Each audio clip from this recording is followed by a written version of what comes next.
Best varicose veins చికిత్సనే పొందండి. నొప్పి లేని చికిత్స కోసం సంప్రదించండి ఎవిస్ హాస్పిటల్.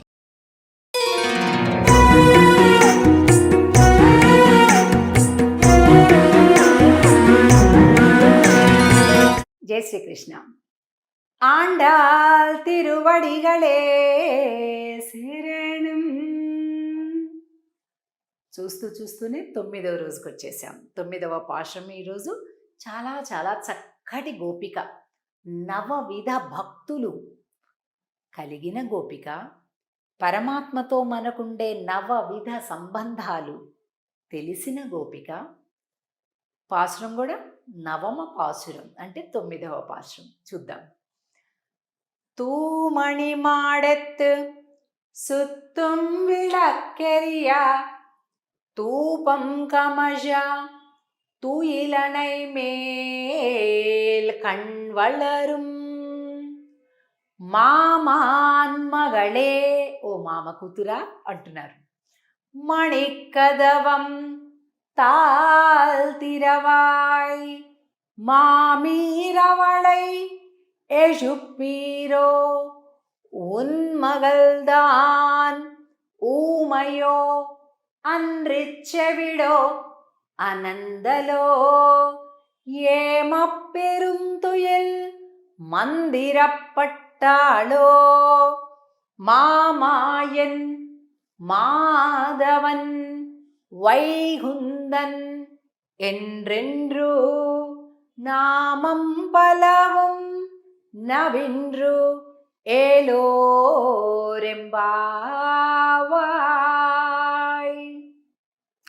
భగవంతుడికి జీవుడికి అంటే పరమాత్మకి మనకి, ఆత్మకి పరమాత్మకి సంబంధాలు 9 అని చెప్తారు. ఆ సంబంధాలు ఎన్ని? 9. ఈ పాశం ఎన్నోది? 9వది. 9వ పాశంలో నిద్ర మేలుకొలపబడేటటువంటి గోపిక పరమాత్మతో 9 విధాలైనటువంటి సంబంధాలు కలిగి ఉన్నటువంటి గోపిక. ఏంటట అవి? పితా పుత్ర సంబంధం, ఆయన తండ్రి, మనం బిడ్డలం. రక్ష్య రక్షక సంబంధం అంటే అందరినీ రక్షించేవాడు భగవానుడు, రక్షించబడేటటువంటి వాళ్ళ మనం. ఆయన రక్షిస్తాడు, మనం ఆయన రక్షణ తీసుకుంటాం. శేషి భావం అంటే ఆయన శేషి, మనం శేషభూతులం, చెందిన వాళ్ళం మనం.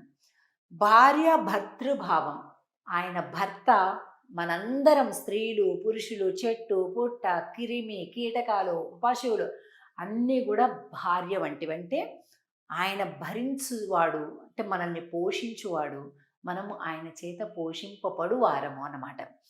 అలాగే జ్ఞాతి జ్ఞేయ సంబంధం, ఆయన సర్వము తెలిసినటువంటి పరమాత్మ, మనము ఆయన చేత తెలియబడేటటువంటి వాళ్ళం.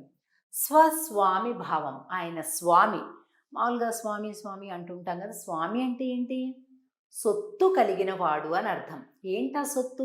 మనమే సొత్తు. ఈ జీవులందరూ కూడా ఆయన సొత్తు, అది ఆయన అనమాట.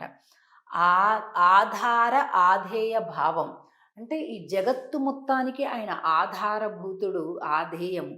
అలాగే ఆయన ఆధారము, మనము ఆధేయము, ఆయన మీద డిపెండ్ అయి ఉంటాం. అలాగే శరీర ఆత్మ భావం, పరమాత్మ ఆత్మ, మనం పైన శరీరం. ఏముందండి లోపల జీవుడు లేకపోతే శరీరానికి ఏం విలువ? అలాగే పరమాత్మ యొక్క శరీరమే ఈ సృష్టి అంతా కూడా.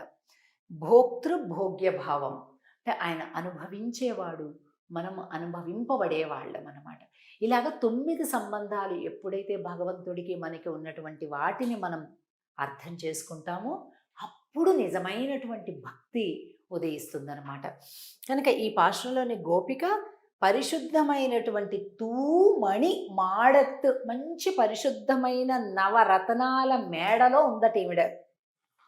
ఆ గోపికను నిద్ర మేలుకొలుపుతూ ఓమయో అన్రి చెవిడో ఆనందలో ఏమప్పెంతయల్ మందిర పట్టాలో అంటూ పాడుతున్నారు. ఓ మామ కూతురా అంటూ. అంటే ఈ పాసురంలోని సంబంధం దేహ సంబంధం, ఆత్మ సంబంధం అండి. మామూలుగా ఆత్మ సంబంధం ఒక్కటే ఉంటుంది భగవద్భక్తులకి మనకి, అంటే సోల్ ఫ్రెండ్స్ అంటుంటాం. కానీ దేహ సంబంధం అంటే మన చుట్టాలు పక్కాలు. ఎప్పుడైతే ఆత్మ సంబంధం, దేహ సంబంధం 2 కలిసి ఉంటాయో చాలా బావుంటుందట. ఎప్పుడు అవే మాట్లాడుకోవచ్చు. చక్కగా మనం ఆనందించవచ్చు. మామాయన్ మాధవన్ మ మామాన్ మగళే మామీర్ అవళె యజుప్పీరో ఉన్ మగల్దాన్ ఊమయో అన్రిచ్చెవిడో. ఇక్కడ చూసారా? అగో ఓ అత్త, నువ్వైనా లేపచ్చు గదా! పక్కనే ఉన్నావు కదా! ఆమేంటి అలా నిద్రపోతుంది? ఎవరో మంత్రం ఏసేస్తే పడుకున్నట్టుగా పడుకుందావిడ. నువ్వు పక్కనే ఉన్నావు కదా అత్త! నువ్వన్నా లేపచ్చు కదా!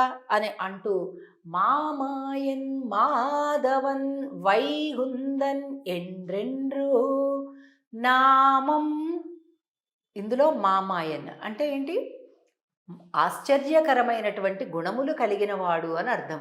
మాధవన్, మాధవుడు అంటే మనల్ని అందరినీ కాపాడేటటువంటి వాడు, లక్ష్మి అమ్మకు భర్త అయినటువంటి వాడు, వైగుందన్ వైకుంఠవాసుడు అయినటువంటి స్వామిని ఎండ్ర్ ఎండ్ర్ నామం అనేక విధాలుగా నామం పాడదామమ్మా. అసలు తిరుప్పావేలో కనుక మనం చూసినట్లయితే బాగా ఎక్కువ దేనికి ప్రాధాన్యత చెప్తుంది ఆండాళ్ళంటే, 1 వినండి, 2 పాడండి. ఏం వినాలి? పెద్దల మాటలు వినాలి. పాడాలి. ఏం పాడాలి? స్వామి గానం పాడాలి. తర్వాత స్నానం చేయండి. స్నానం ఏం చేయాలి? ఆత్మకు స్నానం, శరీరానికి స్నానం. ఈ 3 ప్రధానంగా చెప్తున్నది.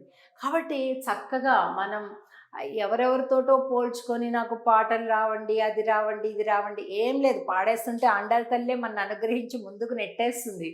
కాబట్టి చక్కగా హాయిగా ఎలుగెత్తి, తప్పులు పోతే పాపాలండి ఏమీ లేదు. పాపం లేదు, ఏమీ లేదు. అమ్మవారే మన వెంట ఉన్నారు. అమ్మవారు మన యొక్క శ్రద్ధను చూస్తుంది. అలాగని నేర్చుకోకుండా పాడమని చెప్పడం లేదు. నేర్చుకుంటూ పాడదాం. కనుక ఈ పాశురంలోని ఈ అమ్మ ఊమయో అండ్రి చెవిడో అనందలో చెవుడా మూగన ఏమిటమ్మా అలా ఉంది అంటున్నాడు. అంటే చూడండి, భగవద్భక్తి కలిగినటువంటి వాళ్ళకి మిగతావన్నీ పెద్ద పట్టవు, అవసరం లేదనిపిస్తుంది. ఆరాటం, ఆత్రం, కంగారు, టెన్షన్ ఏముండవు, అక్కర్లేదు. ఎందుకంటే అంతకంటే గొప్ప సంపద ఉంటుంది కదా వీళ్ళ దగ్గర. అందుకని మిగతావన్నీ లైట్గా అంటే పోన్లే ఏమోలే అనుకుంటాను. కనుక ఈ గోపిక కూడా అంత గొప్ప గోపిక. చూసారా? ఈమె దగదగా మెరుస్తూ ఉంది. ఈ గోపిక యొక్క ఇల్లు అలా ఉంది, బొమ్మ కూడా. కాబట్టి ఈ 9వ పాశురంలోని గోపిక చక్కటి జ్ఞానం కలిగిన, భక్తి కలిగిన గోపిక ఈవేళ మేలుకొల్పబడింది. ఇక రేపటి రోజు ఇంకొక గొప్పనైనటువంటి గోపికను మేలుకొలుపుదాం 10వ పాశురంలో. ఆండాళ్ తిరువడిగళే శరణం. జై శ్రీకృష్ణ.